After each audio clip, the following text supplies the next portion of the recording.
दाहोद से इस वक्त एक चौंकाने वाला किस्सा सामने आया है। देवगढ़ बारिया में जीवित महिला के पति की ओर से अपनी पत्नी का डुप्लीकेट डेथ सर्टिफिकेट बनवाया गया है, जिसे लेकर बेटे की ओर से यह कबूलात दी गई है कि उनकी मां जिंदा है और उनके पिता की ओर से उनकी मां का डुप्लीकेट डेथ सर्टिफिकेट बनवाया गया है। तब इस मामले को लेकर नगर पालिका की ओर से पुलिस शिकायत दर्ज करवाई गई है। दाहोद जिला के देवगढ़ बारिया नगर पालिका में डॉक्यूमेंटेशन को लेकर गंभीर लापरवाही सामने आई है, जिसे लेकर प्रशासन की कामगिरी पर कई सवाल उठ खड़े हो रहे हैं।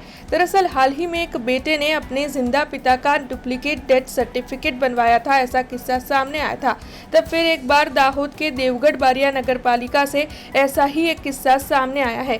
मंजुला बेन नाम की जीवित महिला के पति की ओर से ही अपनी पत्नी का डुप्लीकेट डेथ सर्टिफिकेट नगर पालिका में से तैयार करवाया है।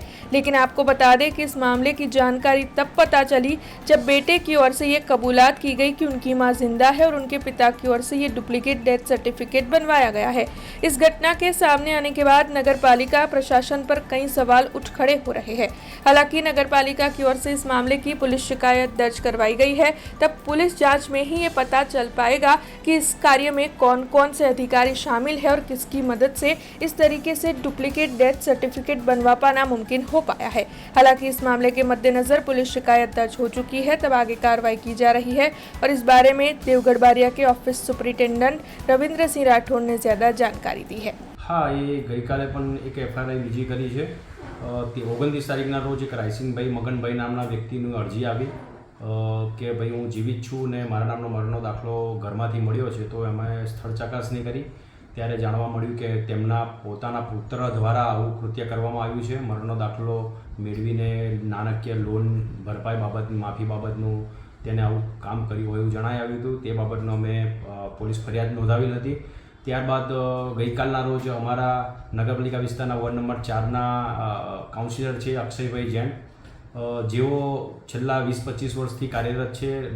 નગરપાલિકા વિસ્તારની અંદર નાના મોટા કામ માટે અરજદારોની ફરિયાદ નિવારણ માટે અધિકારી કર્મચારીના સંકલનમાં રહીને બધાના કામ કરતા હોય છે।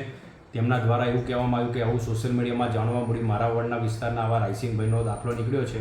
તેવો જ બીજો દાખલો એક મંજુલાબેન સ્વદેશી બારે નામનો પણ નીકળ્યો એવું જાણવામાં આવ્યું છે।